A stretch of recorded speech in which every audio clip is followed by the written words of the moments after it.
Hi. Can you hear me all right? I can hear you perfectly this time. Great. That's awesome. Yeah. What have you done different? Actually, I haven't done anything differently, really. Right. Maybe It's just the day of the week's changed or something. There's less people online. right. Yeah. Yeah. Okay. So, um, I've got a visitor in my lounge room. I've got Caesar standing in my lounge room, which is kind of weird. So, It never gets my job. Oh, so let me see if I understood. Caesar is standing where? in my lounge room. Wow. Yeah, it's very strange because he's very, very commanding, very much in charge, very authoritative. So let me see. You have with you there right now a spirit that is connected to me. I believe so, yes. Right. Yeah. So what this is that your higher self, Mhm. okay, has had many, many, many lives, and they are able to, the higher self are like, we're not just one singular being. Mhm. So they are able to come down. I could have either called your higher self down as just your higher self, which would Right. have been basically would have come across as if it was a pure version of you, or one of their other aspects, which is what we've done. Caesar is an aspect of your higher self. So you share the same higher self. So that's why we're able to do this. Right. In linear time, and in order so we people can understand, it is equivalent to say that Julius Caesar's was a past life of mine. You can, yes, you can put it. If people don't understand the concept of what would you call it? Time, linear time is something that is human, right? That's a human concept. We have to organize our lives in a linear way.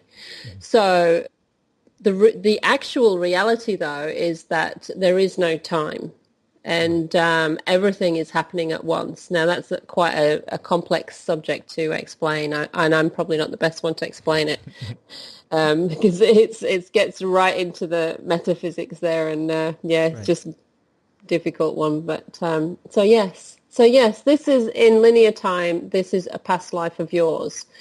In metaphysics, it's an aspect of your higher self. So you share the same higher self. It just depends which school of thought you want to come at it from. Right. So basically, what what is happening now?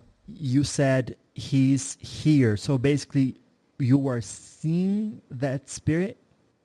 Yes. Yep. I see. Yeah. So what does he look like at this moment? Right. Well, he's wearing.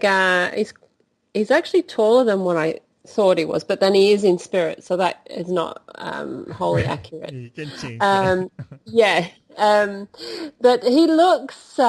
He's wearing a long white robe, and part of the robe is draped over his right arm.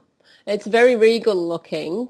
It's a very elegant pose. He's standing there, and he's interestingly enough, he's not dark haired. He's golden golden golden colored hair, goldy blonde, Oh, which is a surprise from that part of the world. But then the cultures did mix a lot, so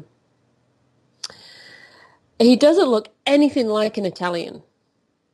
right. Nothing like your traditional Italian. He looks more European. So that's what I'm getting at. It's very odd, and he's quite mature age. He does have a similar lower face to you, very similar. That the lower part, sort of from the eyes down, Mhm. it's quite similar to yourself. And yeah, he's not a big man. He's not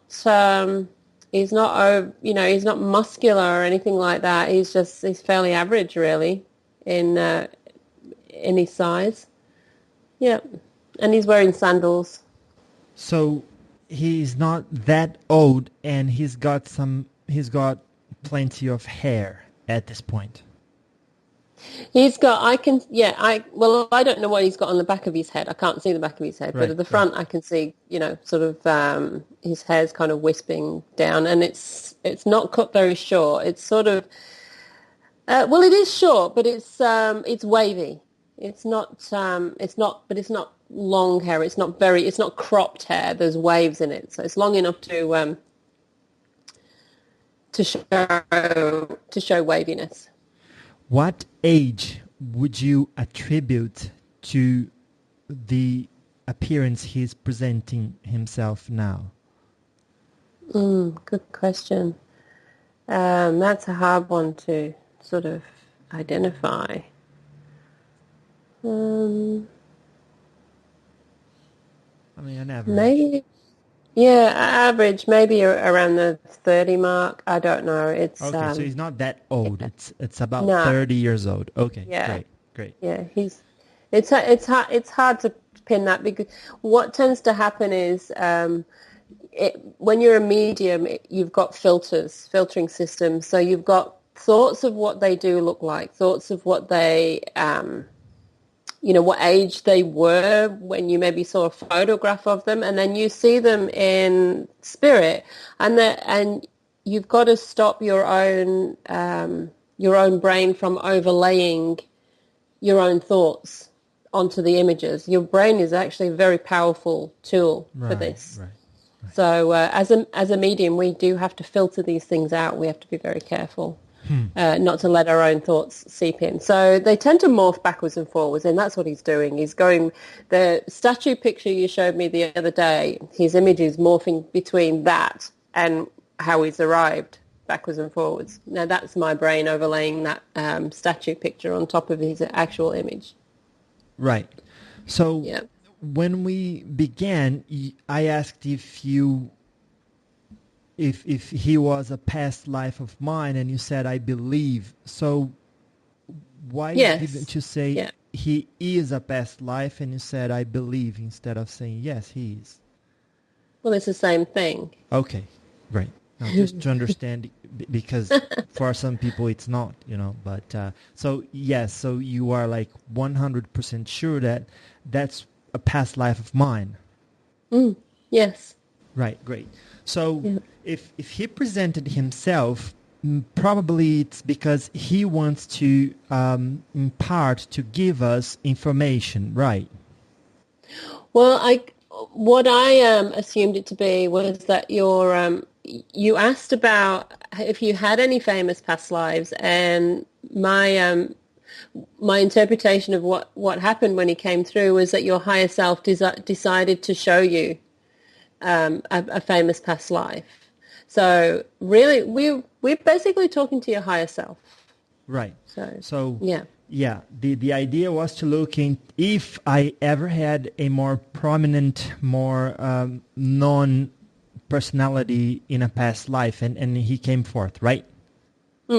Right. Yes, so that's right. So you are a medium. That means you can intermediate his thoughts and ideas without having to channel like other people do.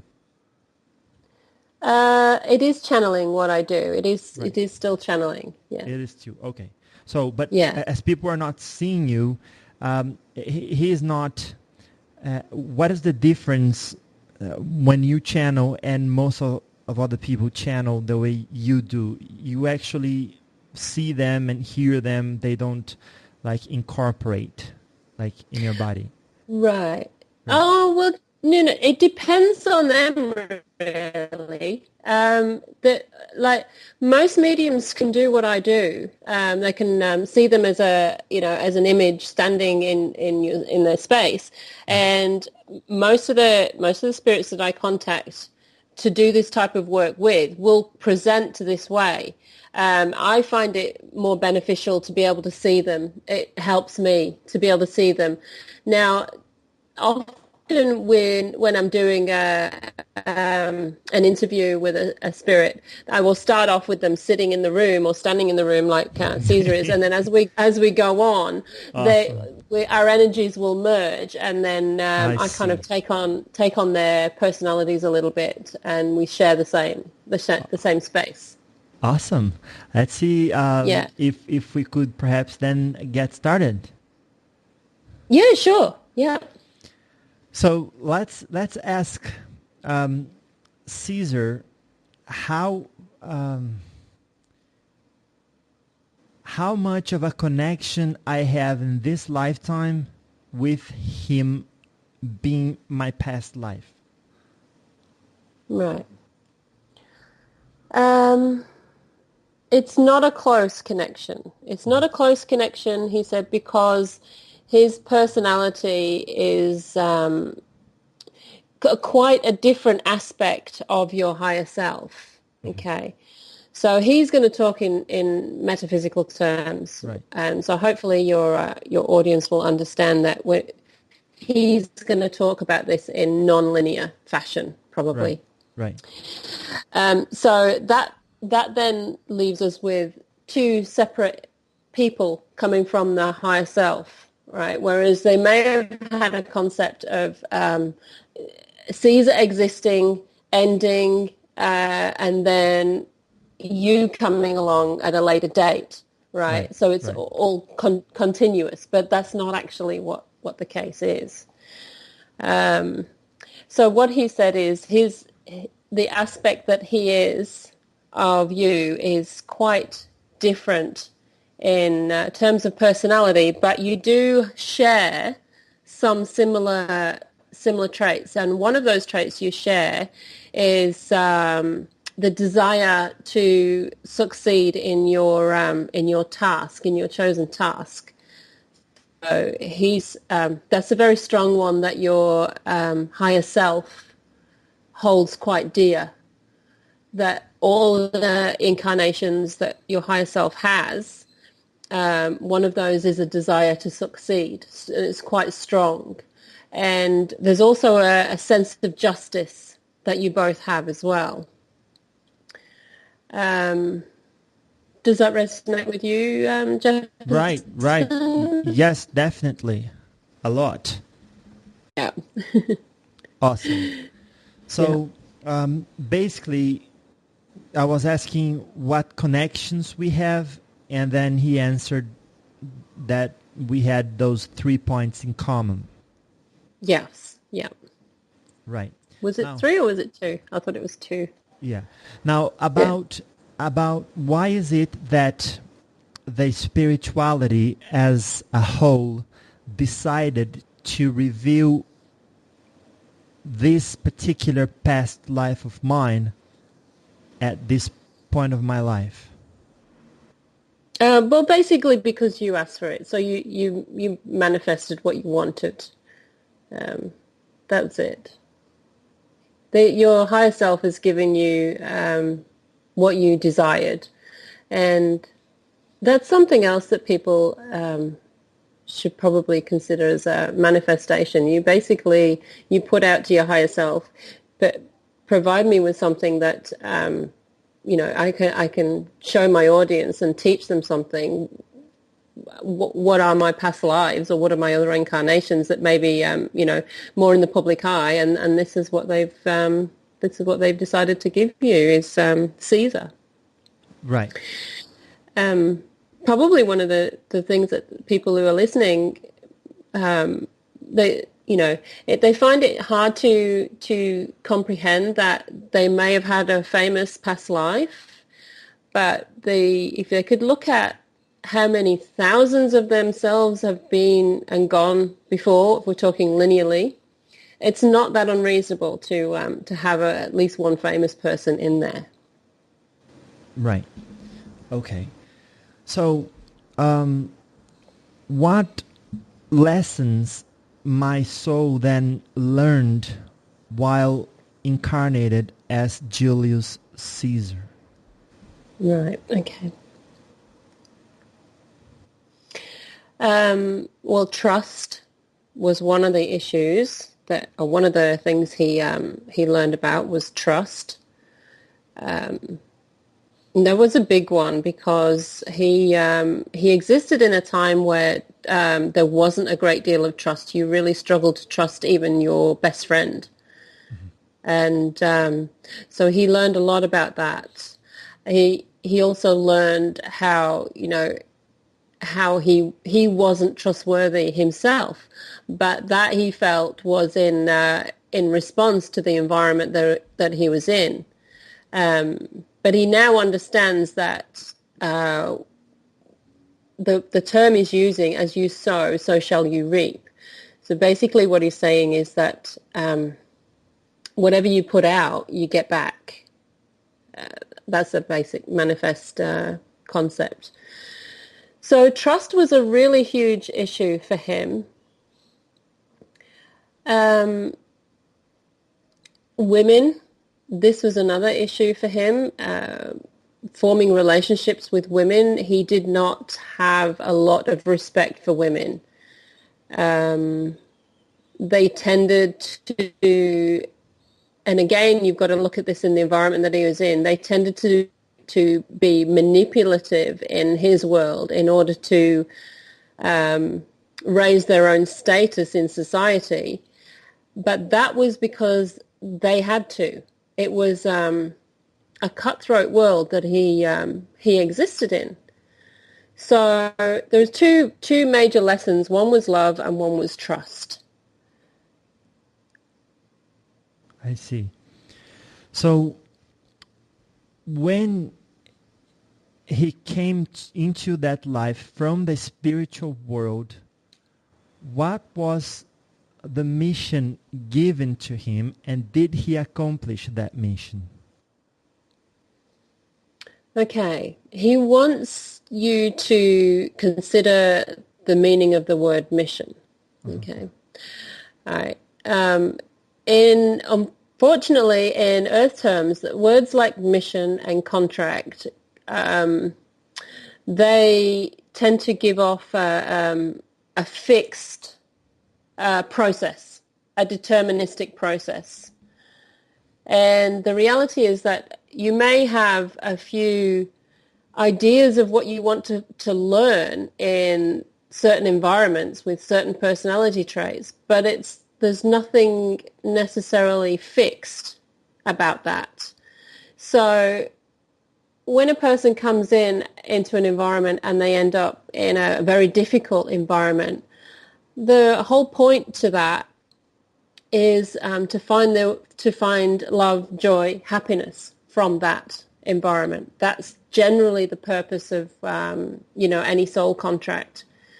So for him, did he complete his mission? He has to say yes, because to say otherwise would mean that his life didn't achieve anything, and that's not something he can say, because he did achieve an interesting existence, a leadership existence. He did achieve learning about trust. He did achieve learning about love. He did achieve for quite some time the cohesion of Rome. Okay, even though his life ended in disaster, it was very successful in what he achieved. So he cannot say philosophically that he was not a success, because that would dismiss everything that he did do while he was here. Right. Can he tell you, I know you don't know the day that he passed, that he died, can you get that information from him? What do you mean? Sorry, I don't understand your question. What day he passed and how it happened?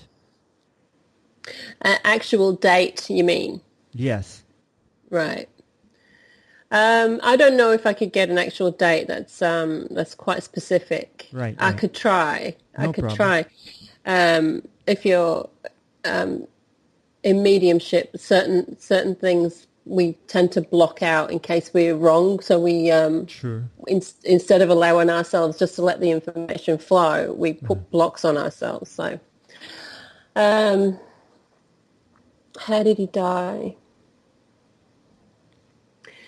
There's been, the whole time I've been sitting here, there's been, in my back, there's been this horrible feeling in my back, like something very sharp. He said he was betrayed. Mm-hmm. He was betrayed by somebody who he trusted. Mm-hmm. And it wasn't just one person. It was many. It was many people.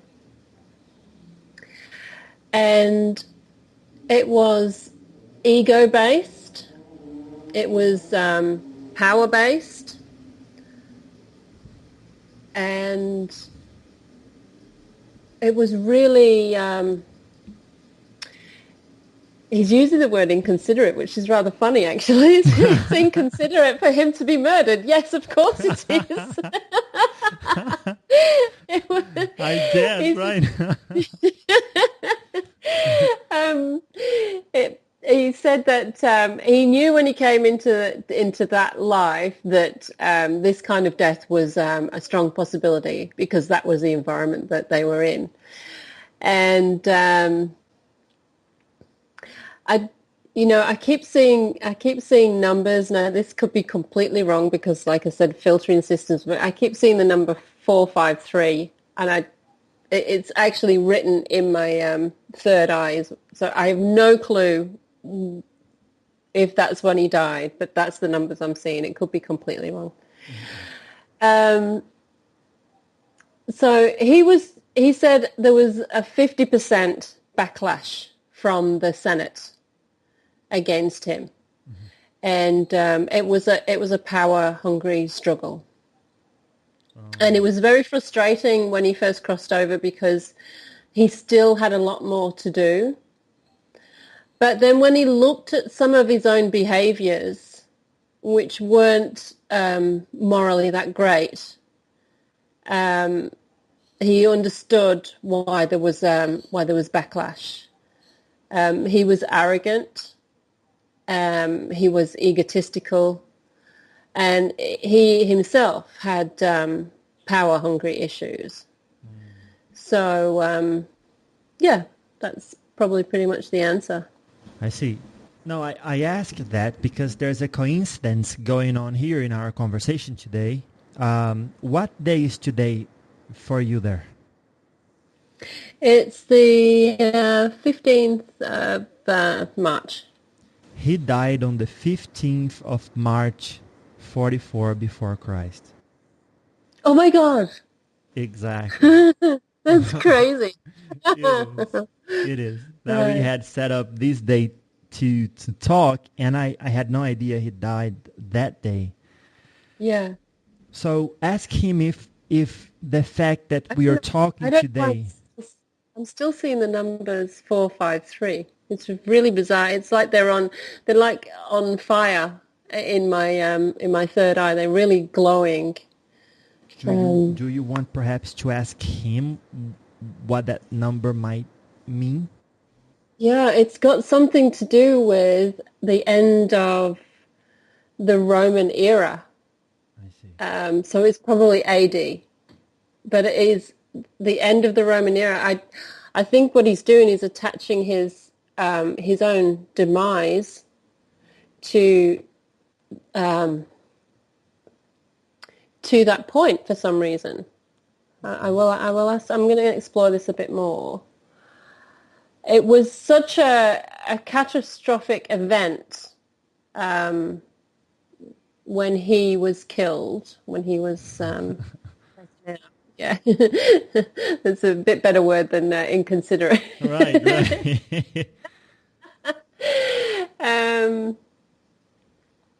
It was a turning point in Roman history, is basically what he's showing me. He's telling me, yeah. I see.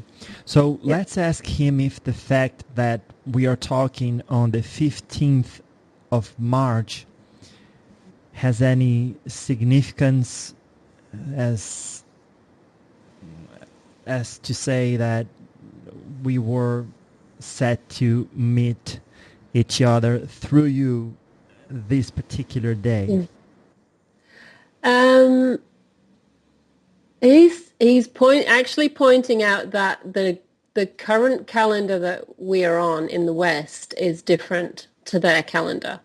So the actual date does not line up, from year to year to year, the 15th to the 15th to the 15th. It looks like they may have only had 10 months in their calendar. So the significance is it's probably more coincidental than anything, but it's kind of funny. But he's not giving me any kind of any magical connection. It just Right, happens no to be. problem. Yeah. Let's ask him, what is the importance for me and for my life to know that I was him? He said, well, maybe you should ask yourself that question. How does it feel to you I see. to know that you share the same higher self as somebody like Julius Caesar? Does that elevate you in some way? Does that make you feel a stronger person, more justified in who you are and what you're doing? Does it give you all those positive things? If it does, then that's the point. I see.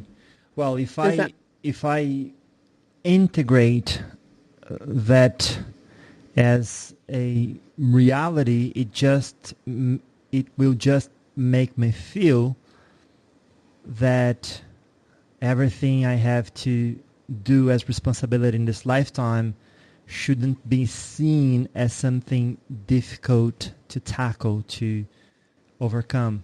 You understand? Because right, because if I've been that person, then I shouldn't complain about little things today. Absolutely, and that's one of the from my perspective, if people go and get past life readings done, it can help them a great deal. So right. So let's ask him what happened once he got to the other side. Okay. His first impressions. Yeah. Who were there? Where did he go? Yep. He's showing me images, and firstly, what he's showing me the very first thing is that there was a lot of nothing. It's kind of like a grey mist is what he's showing me to start with. He felt like he just kind of existed in a state of nothingness for a little while. And it was partly to do with his belief system. He really, although they had beliefs, a plethora, he's calling it a plethora of gods, he really didn't have any expectation of where he would go himself. And there was, to some degree, some guilt and some worry and concern that he had maybe acted in his life that it would cause him to not go to a better place, but to a worse one. And that kind of left him languishing in really a no space, a no time, no space place for a little while. And then he started to come around. He started to hear family members calling him. He started to hear his name. And it was kind of like a waking up experience for him. So what he's showing me now is the mist is clearing, and then on the other side there is beautiful countryside. There is villages, buildings, pretty much what you would expect to see here, but not in the same way. The energy is completely different. The energy is light energy. It's beautiful, crisp green, bright green countryside. You know, the colours are so vibrant. There are no words to really describe the colours. And he found himself wandering on a road towards the noise. And when he finally got there to where the people were, he found himself among family and friends. Wow. And then he began to understand that he'd actually crossed over. Yeah. I think he may have... he's giving me the impression that he may have been shocked when his death occurred. Like the shock. So that didn't help his crossing over. Because he wasn't expecting it, yeah. Right. Because it was inconsiderate. Right. Right. So the shock had a lot to do with how he integrated crossing over. If he'd have died in a regular way through, say, disease or something like that, he would have had a pre-existing idea that he was dying, but because of how he died, he didn't understand it. So it took probably a little bit longer to integrate that information into his consciousness. I see. So after that lifetime and before becoming myself as Jefferson, did he have another lifetime? Yeah, he wants you to stop thinking small, though. When you say another lifetime, he likes this word plethora, a plethora of lifetimes. Oh. All going on now. Although you might see them as linear because we're on Earth side, we're on 3D side. Right. They're not actually linear. They're all working in conjunction together, and people can actually, if they've opened up their spiritual gifts, they can actually contact their alternative selves. Mm-hmm. The other thing he's telling me is that you can walk down the street and you can bump into another incarnation of yourself. It's another version of your higher self. Your higher self is not restricted to having one incarnation here at any one time. They can have as many as they like. There are no rules. Right. So you can actually meet yourself in another body, and it's still you. These are, I guess, some of the explanations you might find for words like twin flame and that sort of thing. Soulmates is a little bit different, but yeah. But let's ask him to be considerate and try to perhaps think small. Right, think small. Right. Okay. We are talking to Caesar here. Right. Right. Right. It's difficult to ask that of him, right? But just Yeah. so we can understand, ask him to try to say a number of lifetimes we had before he became me. Right. We are still talking hundreds. We're still talking hundreds. He's trying to give you an end-to-end version, a linear version, but we're still talking hundreds because we're talking 2,000. It's been gone 2,000 years in linear time. Right. It's a lot. Yes. Yeah. I mean, you can come in and have a life and live for 30 seconds and it's gone. You know, you go through the pregnancy and you've been and gone. That's a life. Right. That's right. an experience. Yeah. You could come in as a child and you know, fall and bump your head when you're 3 years old. That's a very short existence. You could have so many of those. You know, it's not hard to think that there are hundreds that have been before. Some suspect that after being Julius Caesar, he became Napoleon. Do you understand that name? Yes, I do. Yeah. Okay, great. Yeah, I know So, Napoleon. Right. Yeah. So ask him if that confirms.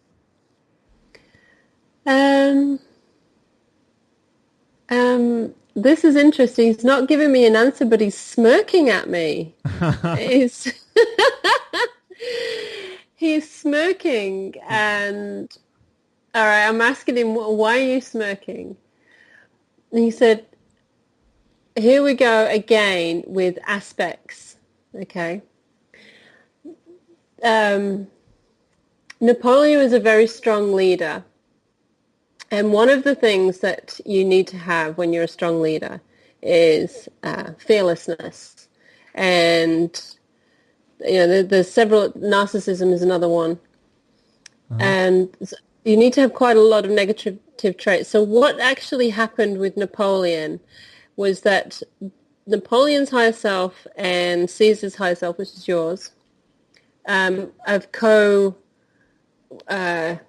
what do you call it? Discussed it, co-created, if you like, the personality traits that Napoleon needed. So this is where multiple higher selves get together and provide streams of consciousness to one being. And if people have picked up on Napoleon and Caesar, the connection, that's what they picked up on. I see. So Do you understand what he means by streams of consciousness? I do, but I don't think people will. So let's try to get from him whether he better not understand if Napoleon was a future life of him, or he doesn't want to answer, or it was not. Maybe we would be. What he said was he cannot say he was not, Right, but he cannot say 100% that he was, because it was a shared consciousness. Okay. right. So the higher self, Napoleon's higher self, your higher self, Caesar's higher self, which is one and the same, shared streams of consciousness to the one being, Napoleon, here on Earth. If you can ask your listeners to visualize the soul as being strands of silk thread, many strands of silk thread. So, and each one is a cluster. Okay, because this is what he's showing me. I'm trying to give you a description of what I'm seeing. So, your higher self has many strands. Right. The higher self that is Napoleon has many strands, and they are streams of consciousness, and they have gone into the person that you know of, that you're discussing as Napoleon. Right. There is this idea that he also, Julius Caesar, became a king of France. Is that correct?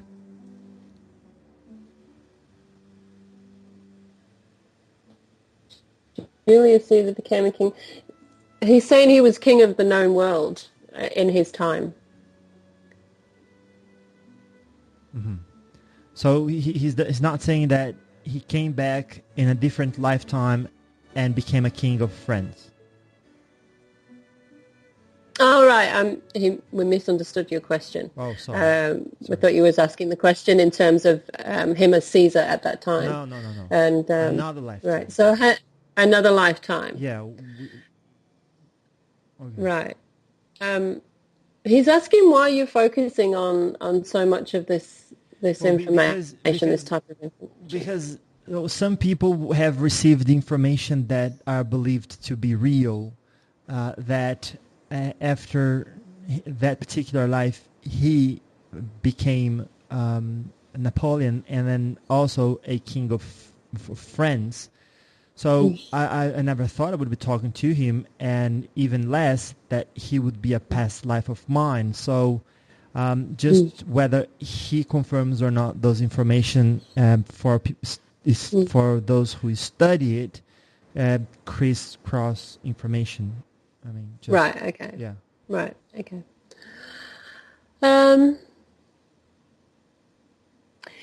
He's calling your question futile. No, don't take that personally. No, but it 'cause is they do, futile. He's right. He's right. It is futile. So we can go to another question. There is there's no real significance to whether he was or he wasn't. That's like, it becomes an ego question. Right. Right. Yeah, I've had this life, I've had that life, I've had whatever. Right. So from his perspective, at this point in time, it's really a futile one to pursue that. Right, Yeah. no problem. Well, let's talk to him then. The reason wasn't a personal reason I asked, is just because there are information written in serious books that proposes that he had those incarnations. So I said, well, since I'm talking to him, I will figure out myself actually, and don't take that personally, and I'll ask him as well not to take that personally. I still need a couple of months or years to integrate within my personality the idea that I was truly him, although I received the information, and I'll try to digest it, because for me it's like, wow. But let's continue and focus on him, since he's here, and ask more direct, specific questions. Right? Right. You can hear me, right? Okay, great.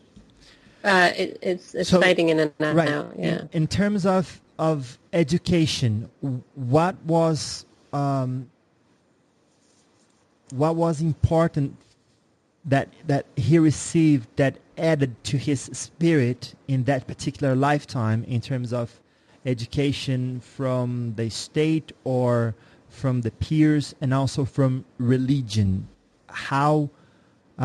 What did he receive as far as education goes from that particular lifetime, from the different sources he could have access to?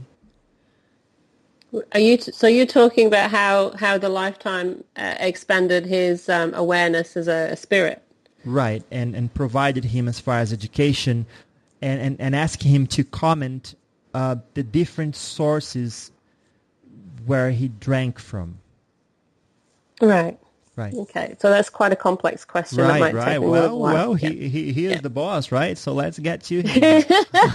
Yeah. He asked for that. Right.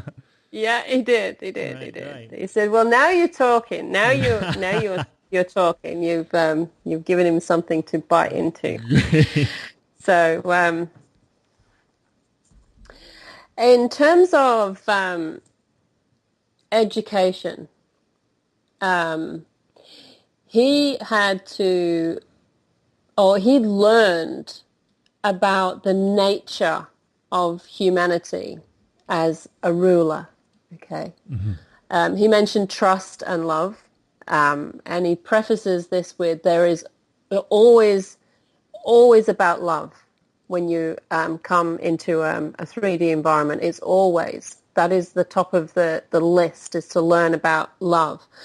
And you also talked about the mission for success, and he wants to preface this with that as well, that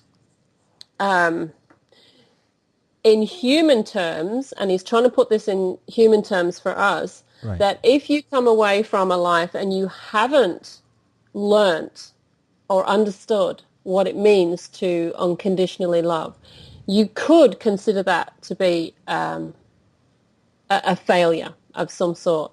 Although they don't consider it to be, but he's trying to give you both sides of the veil. One is hyper-spiritual, one is human. He did learn about love, but from a perspective, in our human perspective, from more negative experiences than anything else. So he learned about love from contrast, and that's quite a common theme through soul contracts.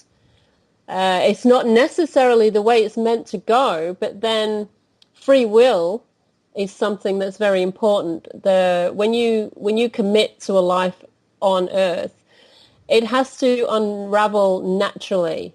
It cannot be influenced by the spirit world. They are not allowed to interfere with your decision-making process.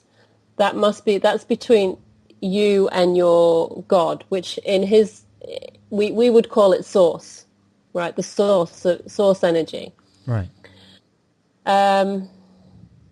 So his awareness was expanded phenomenally because he wasn't just living a life as somebody in ordinary power situation. He was living a life that ruled an entire nation, and the pressure, the phenomenal amount of pressure, the constant being on guard, the constant stress, that determined a huge leap in his spiritual awareness on the other side once he integrated back into himself, your higher self. Okay. So philosophically, you as a human might want to say that is a failure, but from their perspective, there are no failures. And anything that you do in this life, whether you perceive it to be positive, negative, indifferent, or in between, will expand your soul in some way. Although there are people that come here and they keep repeating the same mistakes over and over and over, so they're not really growing. There's no soul growth there. There's only experience, but it still amounts to something when you get across to the other side. So, does that answer your question? Yes. I'll try and bring other perspective and different questions if I want to go deeper into some information I may want. So let me ask him then, how did he feel religion, and how much of the religious people or spiritualists from the time that he was an adult influenced his way of understanding life and death? He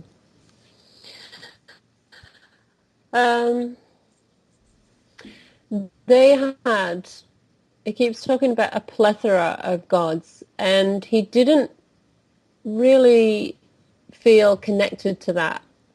He felt like he was his own master. Mm-hmm. It was only after crossing over that he became aware once again. It's not that you don't know. It's that when you're here, you're cut off from a large degree of knowing.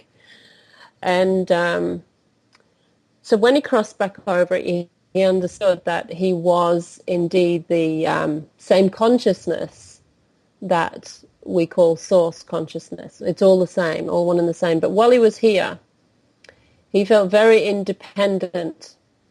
But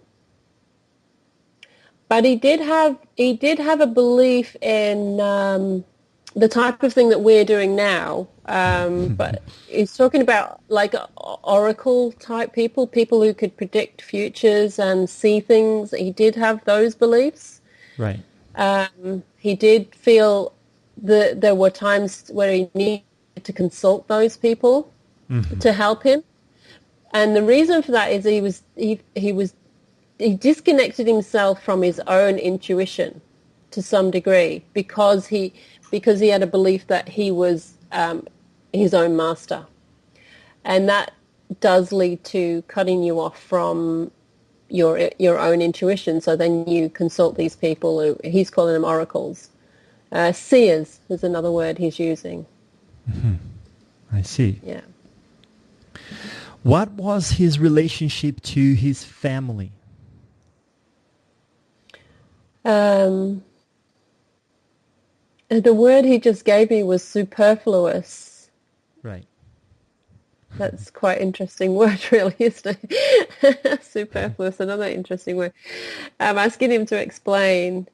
Family is a necessary evil for want of a better word. You have to have them. It doesn't mean you have to like them. Right. Yeah.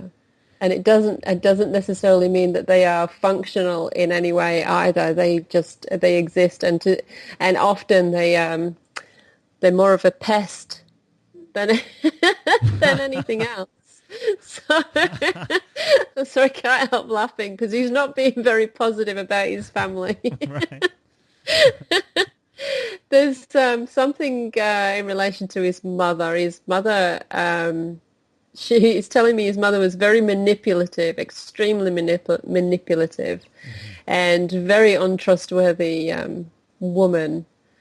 But she helped him get to where he was.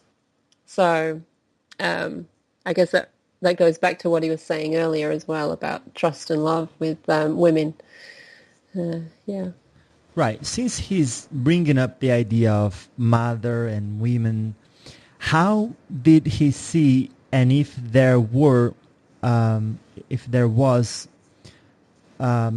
around him the idea of homosexuality? How much of that was present in his life, and did he was he like how to say, was he an homosexual, and how did he see the homosexuality in people who had these kind of relationships? Right. Sexuality was not an issue in his time. There was no it was not frowned upon. It doesn't appear that. Right. He's giving me that he had a personal issue with it.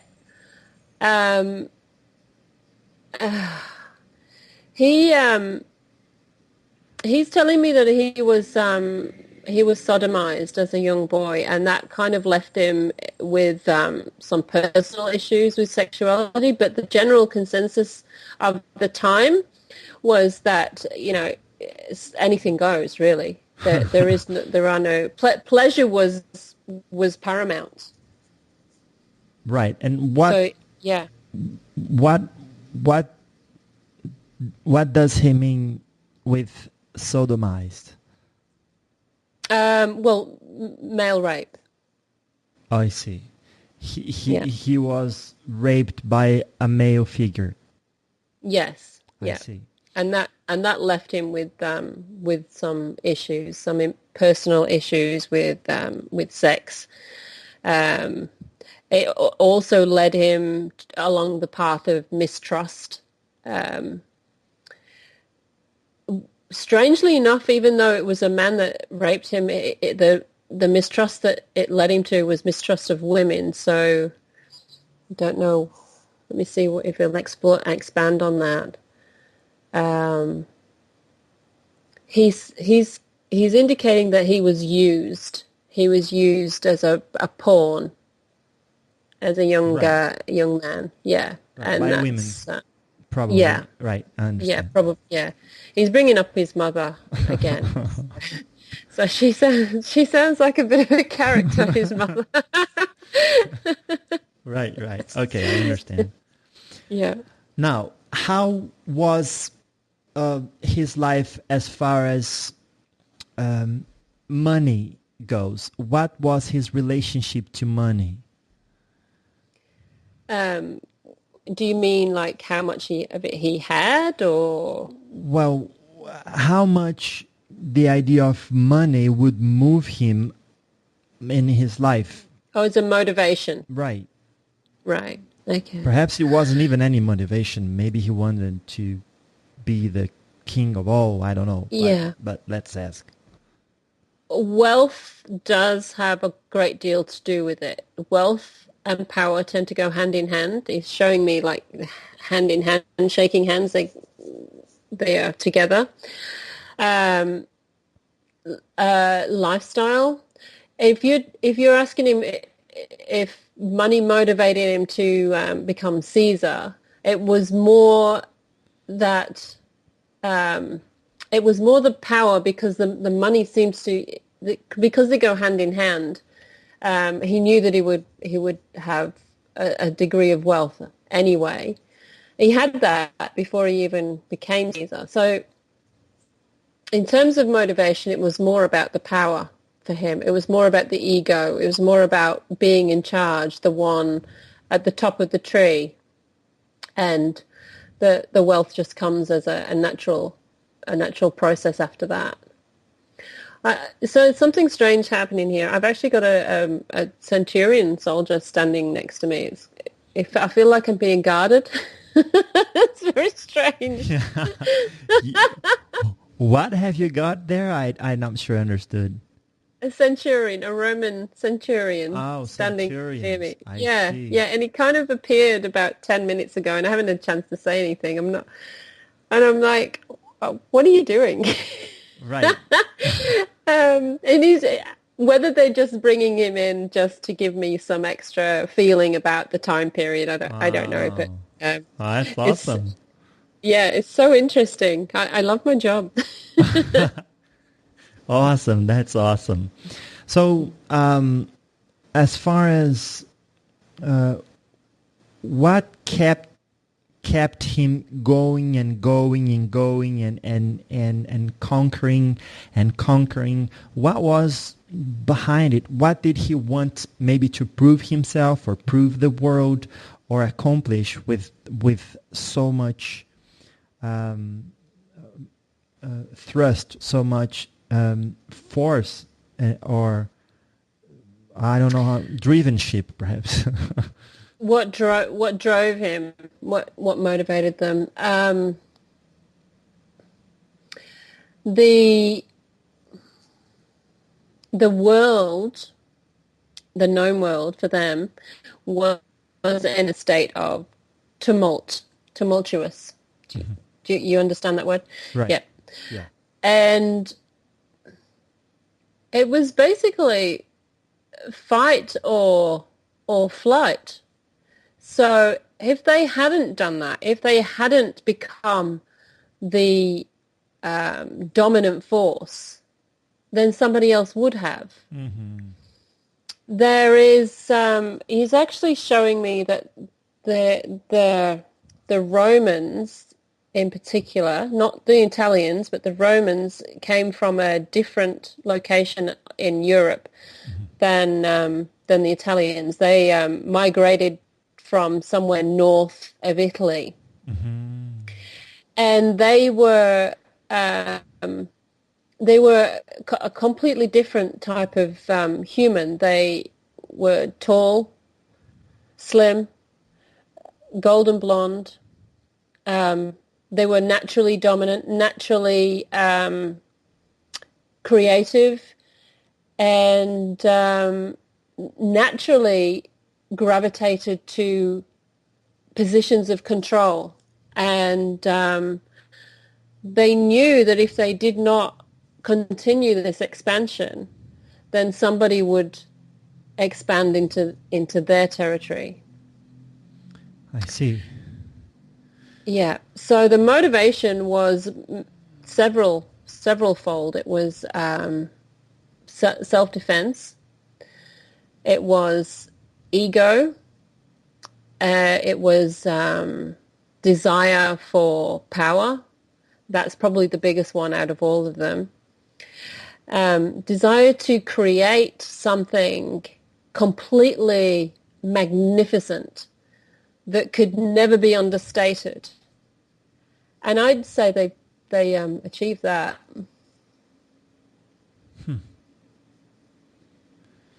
So,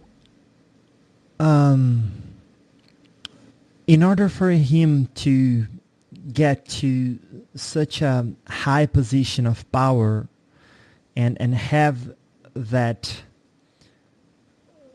condition or predisposition within himself, my question is, did he inherit that by being a spirit, more evolved spirit than those who were on earth that time, as a spirit that came from a more evolved planet, perhaps? He's showing me a location above Italy, and I'm asking him to give me that in terms of the question you've just asked. Right. And he is talking about genetically modified humans at that time. Okay, he's comparing the race he comes from to the Spartans. I see. And a lot of the races that came up and rose up high, like his and like the Spartans, they did so because there was some genetic manipulation going on that allowed them to do that. He's kind of fearful of going in this direction, but he just wanted to give you an idea that the human race has not come about simply because of evolution. There is other things that have gone on during the time. He's asking me to address the word fear. Right. It goes back to your other question of what motivated them, and he said if you really dig deep, then you'll find that fear in his time was it's a huge motivational factor. Mm-hmm. Yeah. How so? Because he didn't want to be conquered or have other people to do what he could do, right? Yes, right. And he's applying that to all of the Roman leaders at that time, and it's not just him. It was all about fear. I see. That is the underlying motivation for the success that they had. Okay, so another question: if fear was in the air and everyone was feeling that to the point of acting in the direction of realizing whatever they were bringing inside themselves, how come he's the one who became the dictator of the Roman Republic and other people didn't? I'm giggling because his answer was quite good. He was very manipulative. He learned his traits off his mother. Awesome. That was awesome. So he said he was very clever at manipulating people. He was waiting for that question, huh? Yeah, I think so, yeah. Right.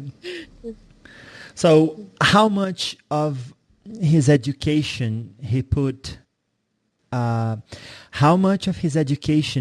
him put into written words his heart, his knowledge, and how much into what he've written he put his soul? How much of his soul is in his writings left behind? Okay. He said he's very, very creative in his body of work. Mm-hmm. He wasn't always accurately describing the way things went down. There was some poetic license. He enjoyed writing. It was an outlet for him. It was something he could do to distract him from the stresses of who he was and what he was. Mm-hmm. And did he? I don't know if you can confirm, but he's telling me he wrote plays. He was an author of Latin prose. Yes. Right.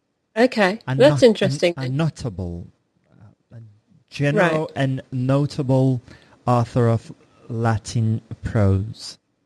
Right. Okay. So that would fit with what he just told me. Then that's good. I'm keep for confirming that.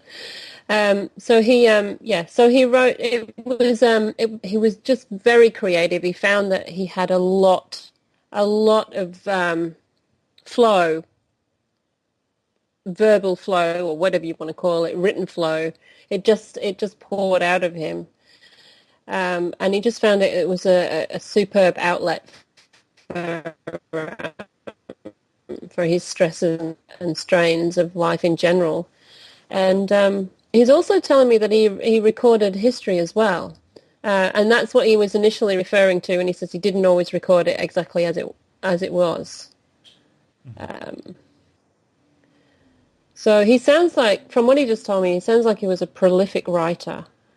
He said he had a very, very high IQ, and some people may comment that he was borderline mental disorder.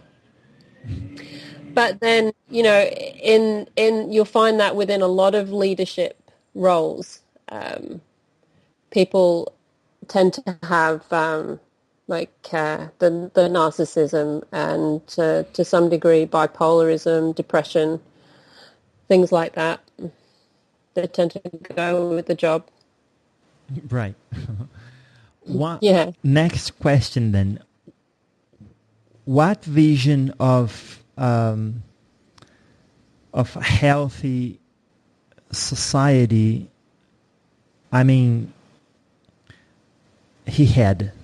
did he have?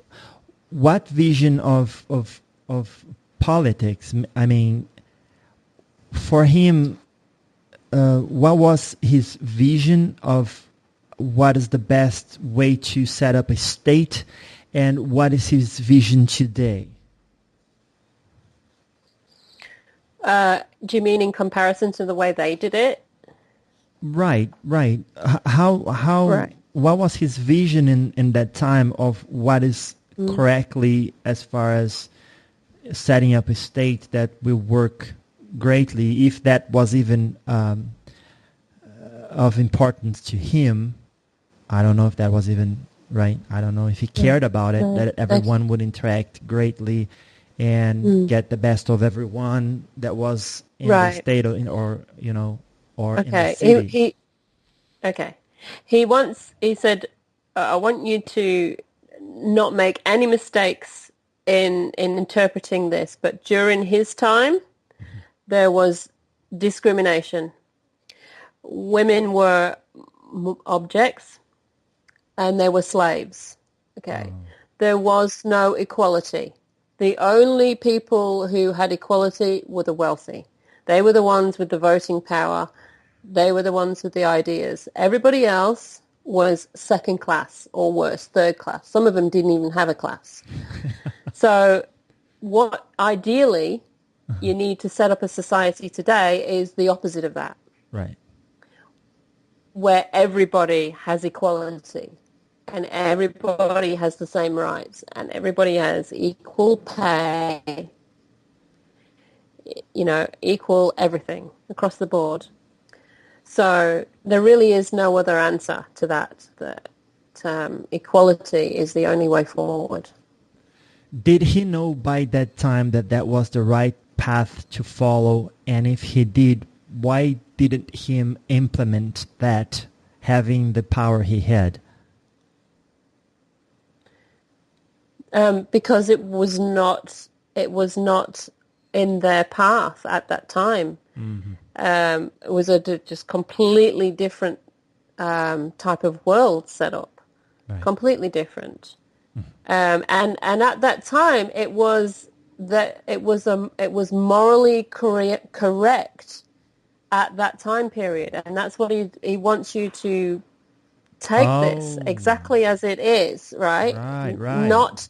Not bring it forward, not bring him forward in time. His mindset was the same as everybody else's mindset then, So that's the way it was meant to be on the path, the lessons that you learn from that. So from slavery, for example, there's a lot of lessons to be gained from that. Equality is a big one.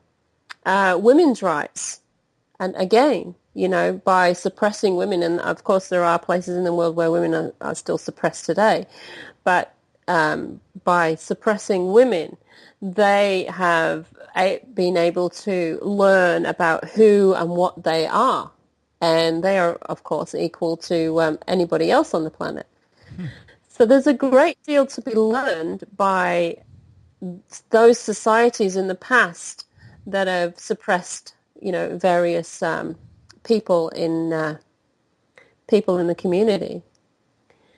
And today there is only one answer: everybody is equal.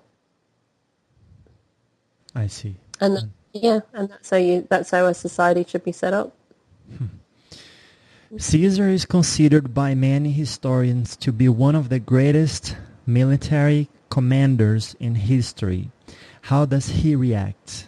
To that sentence? Proud, very proud. It may seem egotistical to say proud, but you've got to remember that he's giving you an answer from 2,000 years ago. Right. Okay. Giving you an answer from today or yesterday. He's giving you an answer from 2,000 years ago, where being a military strategist was the way of the world, and the better at it you were, the more of the world you controlled, and the safer you was as a leader. Although ultimately it didn't work out for him. So. How much of himself can I, as his reincarnation, have access to?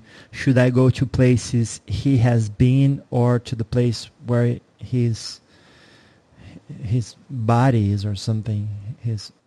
All right. So you mean if you visit, if you were to visit his grave, and he said you don't need to go there, although physical places can be triggers. Right. For information to come forward, right. But you don't actually need to do that. You can reach him in meditation, because he is part of your higher self. He's part of your higher self consciousness. Therefore, you have direct access to your higher self. Therefore, you have direct access to him as part of your higher self. But meditation is the key. I see. Yeah. So would I be able, as if, how do people call past life memories? And when you go through a session for reaching past lives, perhaps if I were to go through one of those hypnotherapists, I would be able to recall some actual memories. Right. Yeah, I totally recommend it. That's me personally. I totally recommend it. Right. Let me see what Caesar says about that. Right. And he said, use any method which you feel comfortable with. So, and you will probably find you come up with multiple things, not just memories from that period of time, but other things as well, other memories from other lives as well. So, how does he feel if I do not accomplish as much as he would be capable to accomplish in my place? Should I be fully equipped with his way of being in that particular lifetime? He said, that's a trick question. Because you are him. Therefore, you can only accomplish the same as what. Because? He said, that's a trick question because you are him and he is you. Right. Therefore, he cannot achieve more than you are doing because he is you. Because he is? Yeah. because he is you. Oh, I see. He said that question, you've framed that question based on separation. Right, right, Right. right. Wow, the answer was perfect. I enjoyed it. Yeah. Yeah. Wow. So I would answer that myself. It's a mind-blowing. It was actually a very good question to ask that. Right. And I like his take on it, that it is actually a trick question, because you are him and he is you. Therefore, he cannot achieve more than you, because you're the one and the same. Wow, I think I would just answer the same way. I mean, there isn't any other answer to give to that question. That's great. Yeah, right. Lovely. Yeah. So, how much of his spiritual visions or the visions that he had to himself up to the time of his death were real on the other side, and how much were not?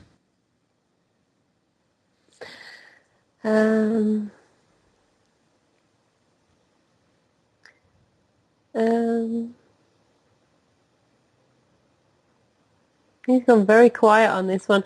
He's giving me a visual image of himself, and then on his forehead there's like a TV screen. Right. Okay. Right. So I guess that's the third eye being open. Mm-hmm. How much of it? The visions, he said, were, to some degree, were visions about his life here and now. Mm-hmm. Okay, here and now in 2045 BC, whatever it was. Right. 45 BC. Right. I've just realised that I was looking at the number 453, but it could have actually been a 45B. No, it was 44 BC. Yeah, but for some reason I've got the 45. Maybe you want to look up what happened in 45 BC at some point and see what that might there might be something in there. Yeah, or 453 at some point. Yeah, right. So, sorry, that just popped into my head. All right, so this vision stuff that, going on, a lot of it was to do with his own existence when he was here. In terms of the afterlife, he's not really giving me too much at all. It feels very much like... It feels like he perceived himself as to be a little bit delusional, that he didn't really trust a lot of this stuff that was coming to him. Right. But he did have a great interest in people who could do what I'm doing, the oracles. That he keeps calling them oracles and seers. He did have a lot of faith in that. But when it came to his own stuff, he really didn't trust it. Ah, I see. He said that goes back to what he said earlier, where he cut himself off from his own intuition. Mm-hmm. Right. So self-trust was something he could have done better with. He could have learned that better, self-trust. So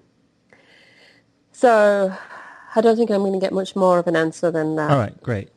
Let's ask him, what was the happiest moment of that life that he can recall, and the worst or the saddest? Okay. Right. The happiest moment was when he became Caesar, because everything that he had worked for was to become that role. Mm-hmm. That was his happiest moment. Mm-hmm. His saddest moment was the inconsiderate being that killed him. Yeah, you're actually right, because that's what he's giving him. Like, surely was there a child or something, the birth of children, And no, it was the end of his life. That was that is his saddest moment because of the way it happened. The betrayal. The betrayal was so so hard to swallow in a way.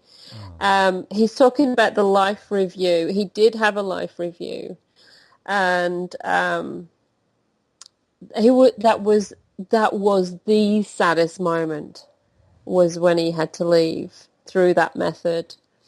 He felt that it was completely unjustified what they did, because he was such a success as a leader. He's saying that he was one of the, if not the most successful leader throughout Rome, the history of Rome, when it was at its heyday. So, yeah. What traits did he have in that lifetime that he would advise me to reactivate within myself, and which ones he would advise me not to? Right, okay. He's saying that's an interesting question, because he was immediately he wanted to answer compassion. He really didn't have a lot of compassion. So for you he said, and you do have compassion, you do have a lot of compassion. So that probably doesn't answer your question, actually, because he answered it in my head before you'd even finished it. Right. Let me ask you. Let me see if he'll actually answer the question more directly. Right. You don't have any of his negative traits.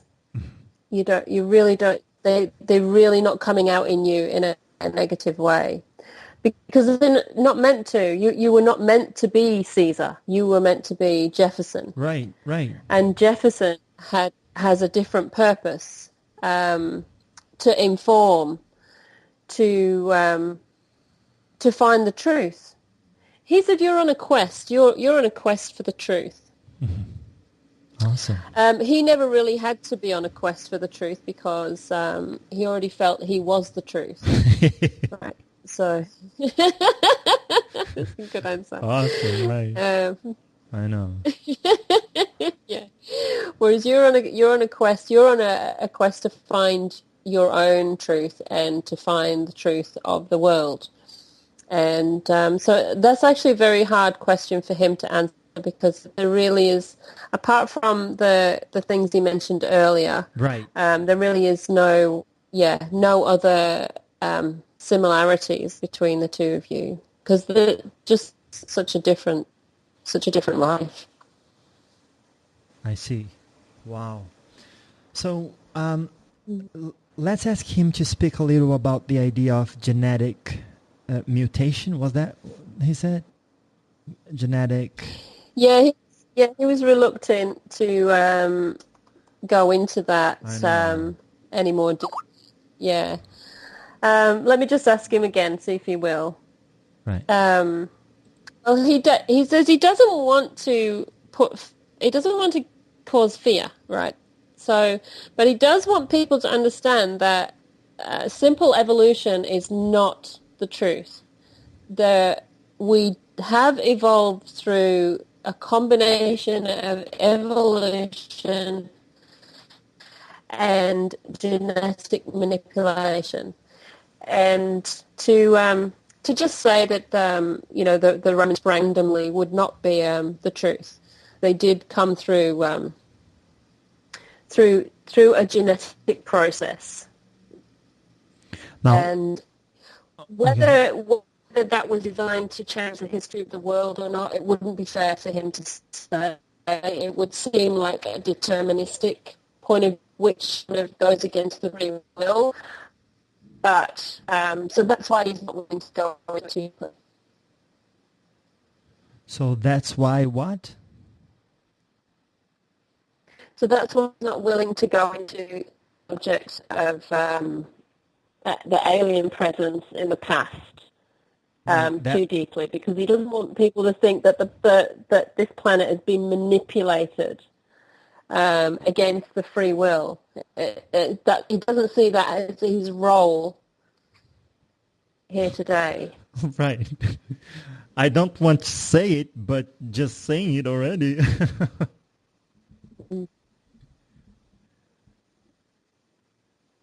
Yes, I know, and just I think it opens the door for people to and consider the possibilities. Right. He opens the That's my door. opinion of what he's Right. doing. Right. He Yeah, opens the door yeah, for people to consider the possibility. yeah, Now, my other yeah. question is like steering away a little from the idea of fear. Did he believe in extraterrestrial beings, and did he have actual visions of them or contact with them?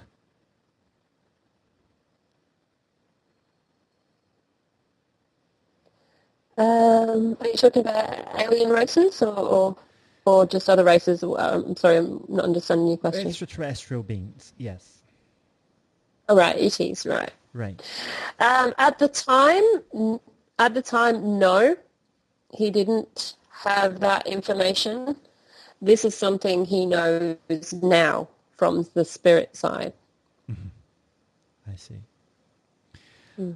Now, did he believe it would be possible for him to talk to a future self or past self while embodied as Gaius Julius Caesar?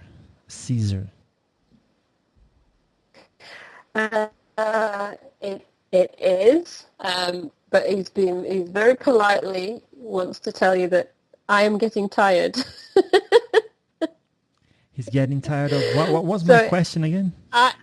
me personally, I am getting tired. So if you wanted to do it now, that his answer was yes, it can be done, but now is not a good time because he's perceiving me, the medium, the telephone, is getting tired. Oh, right, right, awesome. Well, Yeah. let's start to drive our bus to the final line, to the finish line, to the ending platform, so that you can have some rest too. Okay. So, Thank you. oh, it's me. I thank you very much for that, Alison. So, what message does he have? Before his message, how does he summarize that particular existence as Julius? How does he what? Sorry. Summarize. Summarize. Right. Summarize. The first word that he put into my head was successful. Successful. He's giving me one-word descriptions here. Quirky.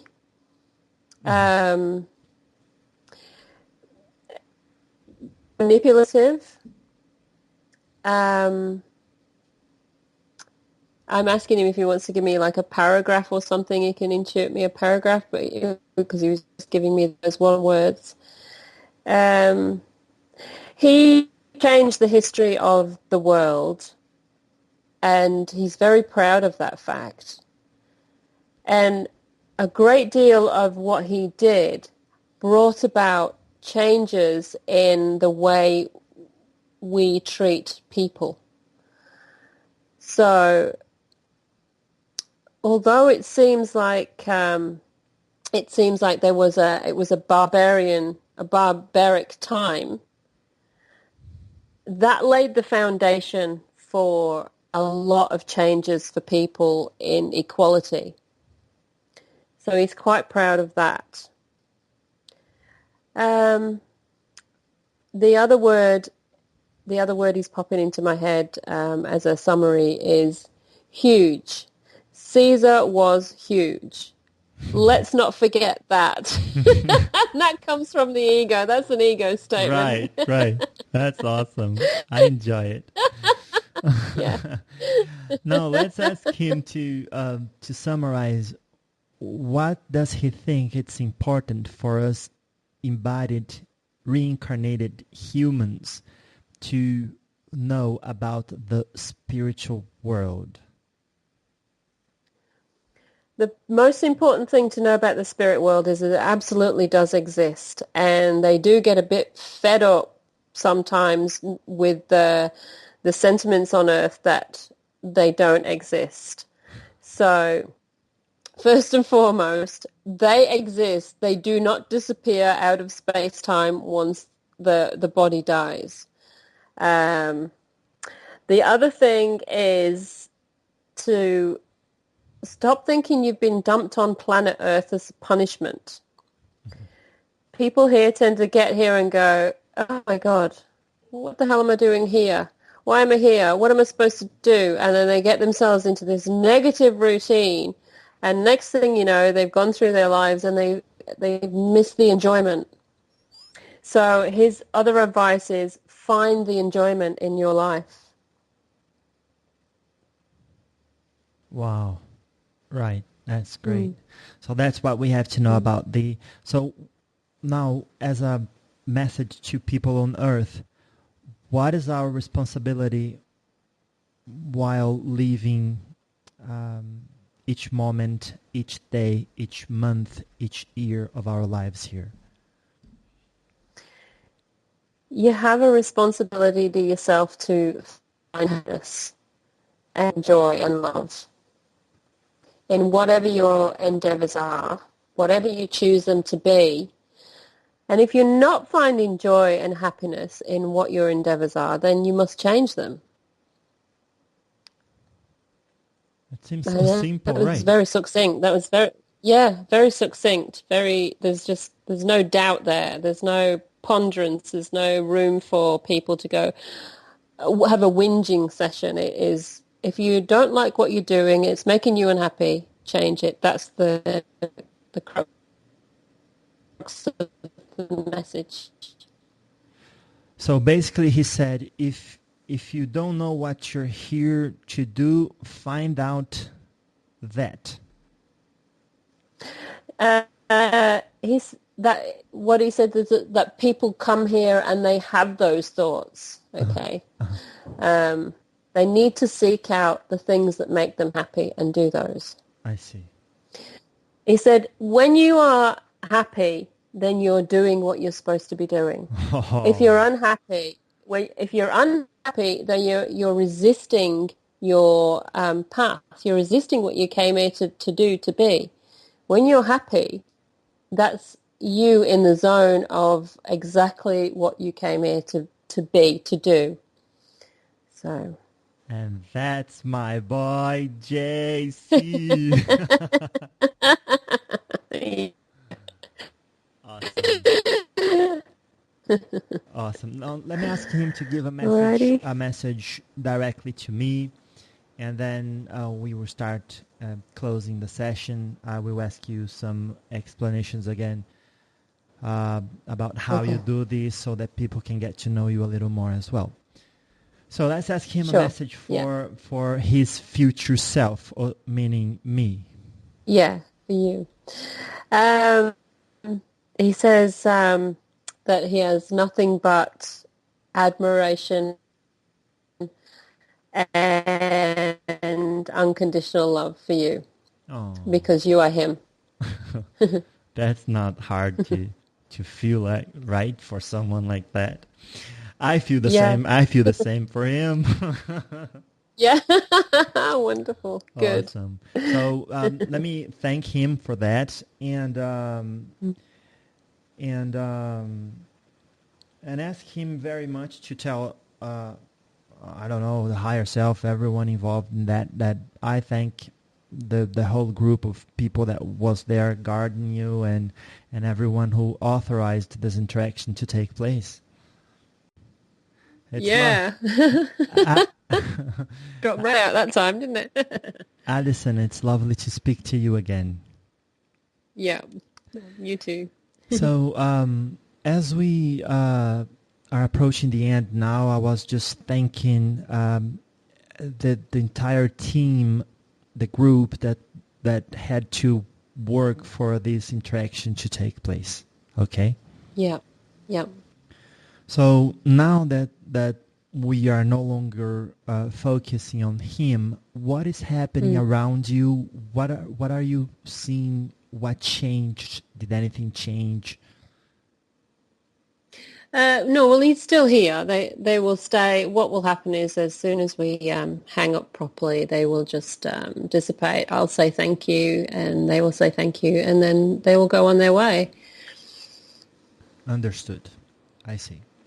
So basically, what we had today was a dialogue with a past self of mine, and then some people will think, how come I can talk to my past life if my spirit is indivisible? And you are saying there is a higher self, and the other lives are not bound by linear time. That's correct. Yeah. Right. And they are still happening at this timing, and the higher self can very well project that incarnation and everything that it meant and it was. Yeah, that's right. It might be helpful for people to think about the image I described before. The image as like a clump of silk strands. So the consciousness within that, all those strands are able to put themselves out into any dimension, and they can have multiple threads in this dimension here and now. So you can be living next door to somebody who is actually also your higher self, but a completely different person, having a completely different experience. I've known some people that have got 3 and 4 incarnations going on right now here in the visible, and then others have just got 1 or 2. It's up to the higher self what they want to achieve. So we are not just one spirit that fits into one body at any one time.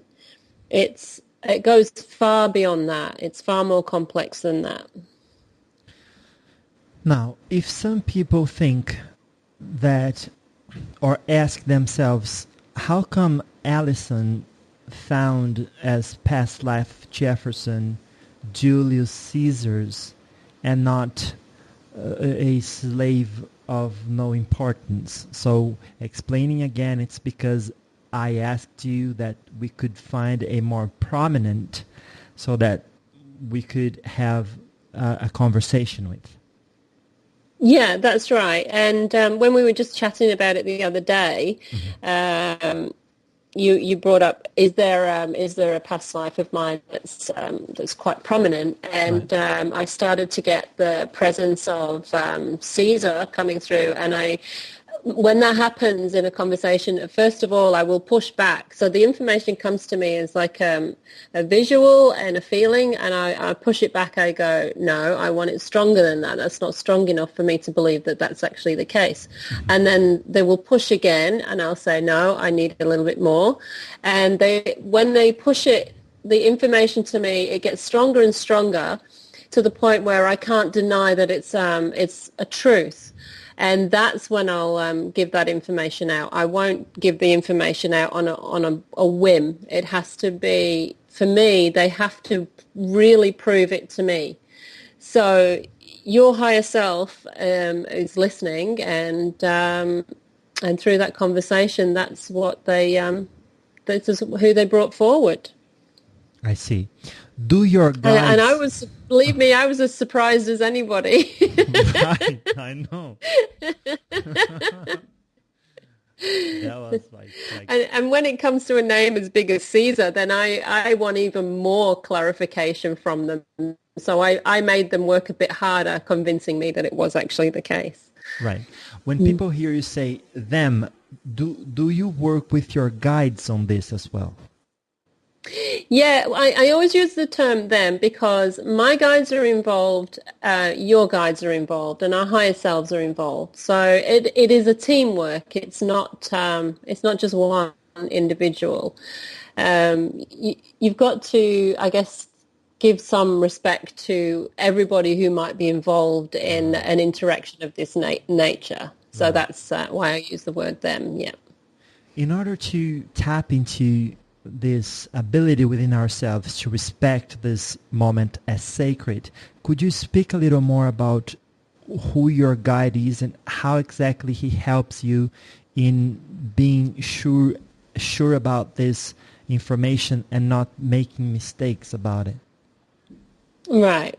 Well, it's a very subjective experience, so you can never prove it. No matter how much I believe the information, Right. I can never prove that to anybody. It goes completely on your own belief systems. So somebody might be listening to this and going, well, that's a right load of rubbish. I don't believe that crap. Why would you, Jefferson, possibly be Caesar? You know, look at you, you're some little guy in South America on a bit of a TV show, right? But that's their perspective. Right. Okay, that's them projecting their own belief systems onto somebody else. And then you've got other people who've had their own experiences and, you know, they know their own past lives. They've got past life memories. So they'll listen to this and go, well, yeah, this is totally relatable to me. I understand it. Spirituality is subjective. You cannot prove or disprove. It has to go on your own belief systems and your own experiences. Right. But within your belief system and your experiences, you do have guides, and they do help you. I do have guides, yeah. And how this helping happens? It's, I've got a huge team, and if I described them all to you, we'd be here all day. Right. My own belief system is based on what I know from what I've experienced, and how do I put that experience into a 5-minute chat from the day I was born? I was seeing spirits, and when my nana crossed over when I was 18, she crossed over. I started hearing a voice in my head tell me she was okay, and I thought, well, wow, you know, this is crazy, but okay, she's okay. I'll take that. It makes her crossing a lot easier. Right. And then within 24 hours of that, I saw a vision of her with my granddad, and I'd never met my granddad. And I thought, well, that's a double wow. And I could see she was happy. There was joy about the image. And I thought, well, there's definitely something going on. But I never really thought that it was bigger than that for me. I thought, well, maybe it's just family. Maybe because I love my family, I'm able to get a connection to them. Right. And so throughout my most of my adult life, I just kind of ignored spirituality because I was too busy with kids and that. And it wasn't until I really got into my 30s that things started to kick off as my kids got older, and I started to look back at it. And I started having experiences again.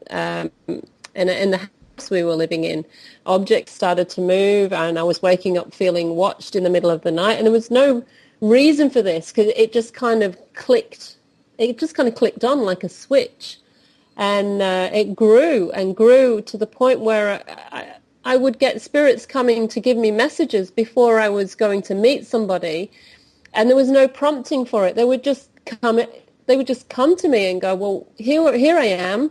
This is the person who you're going to see, and this is the person you want to give a message to. And I'd be like, okay, I feel very shy about doing that. I'm, a little bit weird, but okay. I know. Wow. Yeah.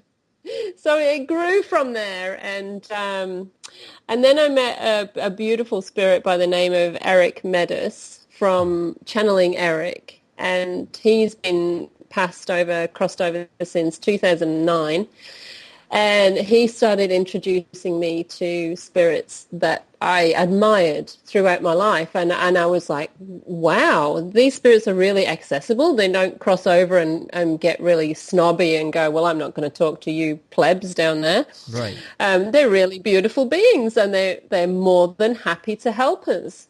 Wow. And so that's how this line of work grew for me. How I ended up with the show interviewing spirits every week. So yeah. So it grew up, and from that time to these days, you can actually see and listen to the spirits. And Eric's the one who arranges all with a group of spirits. He's one of them. I actually have on my team my dad is one of the spirits that helps bring spirits to me.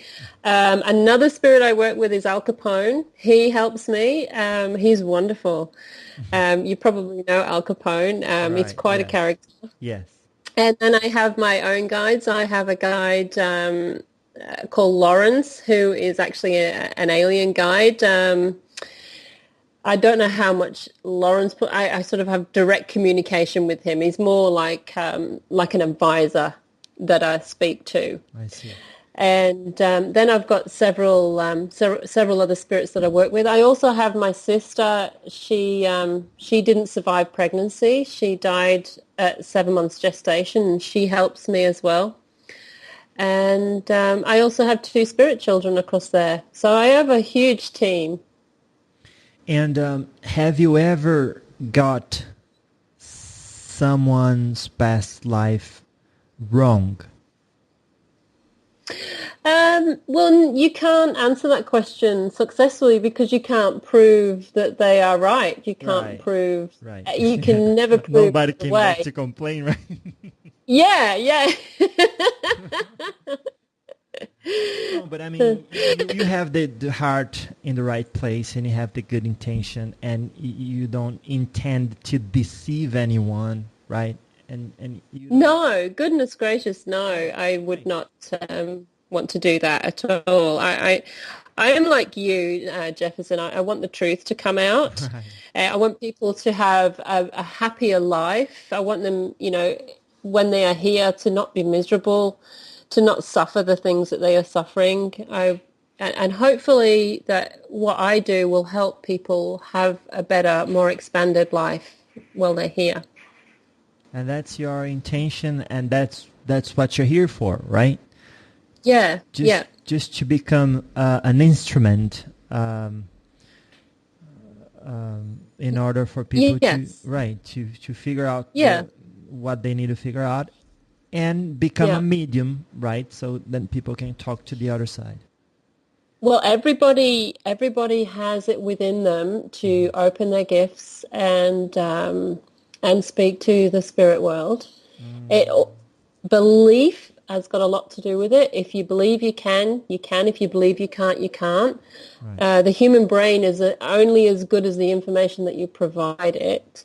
Right. So it believes whatever you tell it, basically. So if you tell it you can't talk to the other side, then you can't talk to the other side. If you if you tell your brain that the other side doesn't exist, then for you it doesn't exist. That's your paradigm.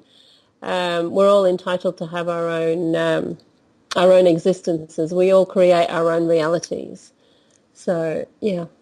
Right. And you started doing this, and you continue doing this because these gifts, quote unquote, of yours opened up, and then since they are opened and you can hear and see them, why not just be of service to others? Yes, that's right. Yeah, I thoroughly enjoy it. My gifts were, my higher self and my guides tell me my gifts opened up at that time for this reason, for this purpose, so that I could assist others on the same path. And one of the things that I do have as a gift is as an activator. I tend to activate other people's gifts by being in contact with them. Wow. Giving readings, it tends to open people up to the incredible possibilities. Awesome, good for me. Okay. Well, actually, I find you very intuitive, Jefferson. There was a few times there where you intuited what I was going to say before I even said it. True. And I thought you were very in touch with your intuition. So, it's all there for you too. But that's because I knew deeply the person I was talking to. I mean, the spirit, good on you. right? That was that's right. An inner connection there. Yeah, yeah. It was kind of like having a cheat button, wasn't it, really? Lovely, awesome. So, if Yeah. people want to find you, how do they find you? Right. Well, I've got my YouTube channel, which is Alison Ailfinn Allan on YouTube. That's quite a, maybe you could put that on your website or I something. will, It's but quite a challenging one to spell. Yeah. right, okay. And then my website is ascendingthepath.com. Awesome. So Yeah. I can't thank you enough for that. I mean, you put your name on the line, and this is quite a challenge for anyone to do when the past life of someone is, wow, someone like Caesar. Yeah, it's absolutely scary as hell because I know that there will be criticisms, but I have to remember that those people are just dealing with their own points of view, their own belief systems. So yeah, And you cannot deny what you saw to be truth. I cannot. Yeah, absolutely. I know what I saw. I know what I experienced. Yeah. Right. So the only person that I can truly convince is myself because I have direct experience of this. And it's a great example that you give us for us to, in our own moments of doubt, allow our experience and our good intentions and good heart to be our peace, right? Yeah, yeah. If your intuition is telling you it's right, then it probably is right. Right. I enjoyed Yeah. this interaction immensely. Yes, me too. Thank you. Thank you for the invite onto the show. It was wonderful. Thank you, Alison, and look forward to talking to you again, perhaps at another point in the future. Absolutely. Yes, no worries. Much love. All right, then. You, same to you. Thank you so much. Goodbye. All right, bye. Aww.